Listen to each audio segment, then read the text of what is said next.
Hello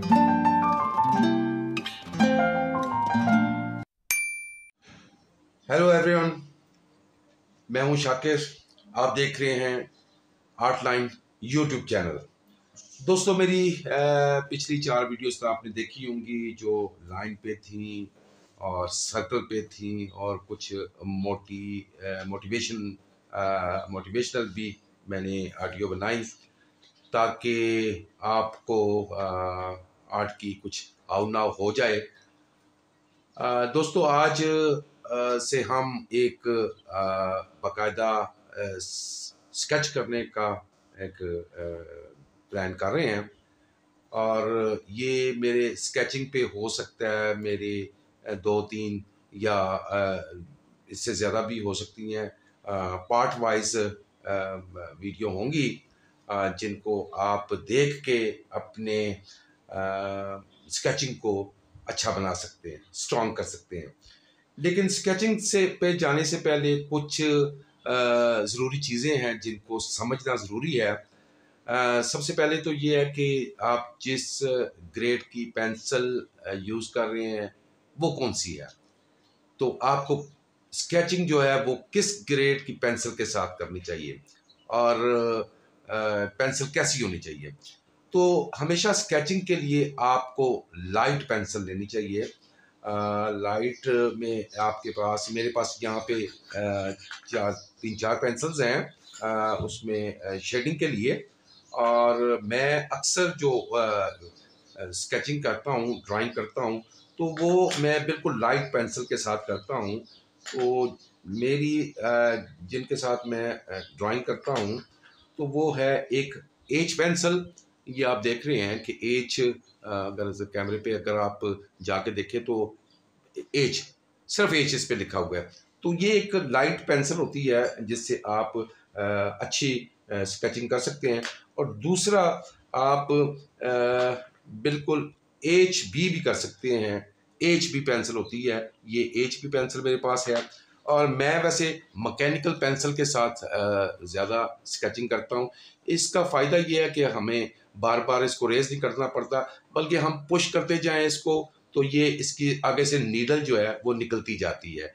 और अगर आप ये ले लें, मैंने इसको तकरीबन पिछले 7-8 महीने से, बल्कि 1 साल हो गया इस पेंसिल को यूज़ कर रहा हूँ, और ये बहुत अच्छी पेंसिल है। इसको पुश करें, आगे से इसको दबाएं, तो ये पेंसिल अंदर चली जाती है।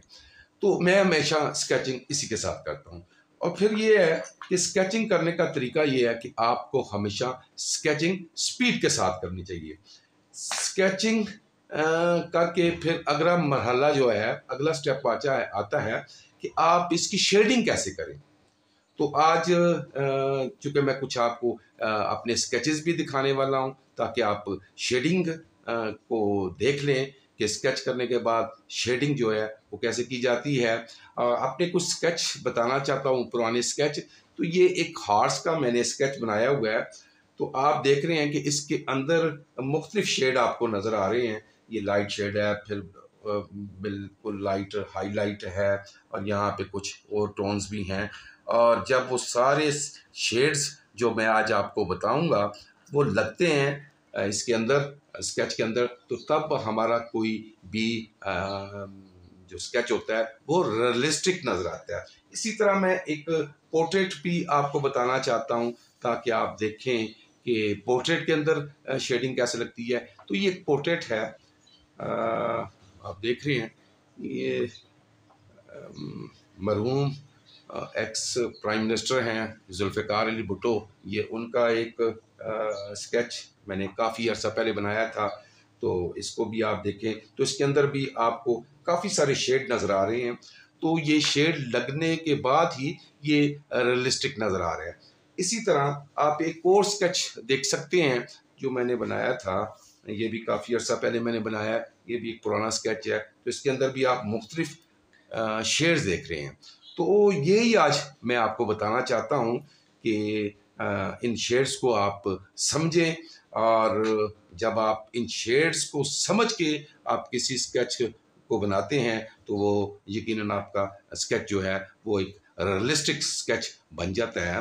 तो आज मैं आपको सिखाने वाला हूँ टोन्स, यानी वो शेड्स।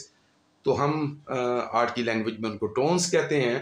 तो टोन्स को आप जान सकें कि टोन्स कितनी होती हैं। टोन्स होती हैं 5 टोन्स होती हैं। मैं यहाँ उनके आपको बता भी देता हूँ। ये मैं यहाँ पे लगाऊंगा टोन्स, ताकि आप जान सकें कि टोन्स कैसी हैं। तो इसके लिए मैं कोई लाइट पेंसिल लेने वाला हूँ। मेरे पास ये एक पेंसिल है HB। तो HB के साथ मैं एक शेड लगाऊंगा। तो बिल्कुल पेंसिल को पीछे से होल्ड मैंने किया है, और फिर मैं इसको बिल्कुल पीछे से पकड़ के और पेंसिल की डायरेक्शन इस तरह करके, तो बिल्कुल हल्का हल्का इसको ऐसे कर रहा हूँ। तो ये एक शेड लग रहा है बिल्कुल हल्का। मैंने इस पे कोई प्रेशर नहीं दिया, पीछे से कोई प्रेशर नहीं दिया। तो ये एक टोन्स लग रही है, जिसको शायद आपको नज़र ना आता होगा, लेकिन इसको कहते हैं हम लाइट टोन। ये याद रखें, मैं लिख भी देता हूँ ताकि याद रहे। इसको कहते हैं light tone, LT mean light tone. अब मैं एक और टोन बनाने वाला हूँ इसी के साथ, इसी HP की पेंसिल के साथ। तो अब मैं प्रेशर थोड़ा सा ज़्यादा दे रहा हूँ, और ये टोन एक दे रहा हूँ। इसको टोन्स कहते हैं, शेड भी कहते हैं, टोन्स भी कहते हैं। तो ये आप देखें कि ये आप कुछ हल्का हल्का नज़र आ रहा है। तो इसको हम कहते हैं मिडल टोन। मैं इसके ऊपर लिख भी देता हूँ ताकि आपको याद रहे कि मिडल टोन। फिर एक और टोन दे रहा हूँ इसी के साथ। अब मैं ज़्यादा प्रेशर दे रहा हूँ, और ये अब ये देखें,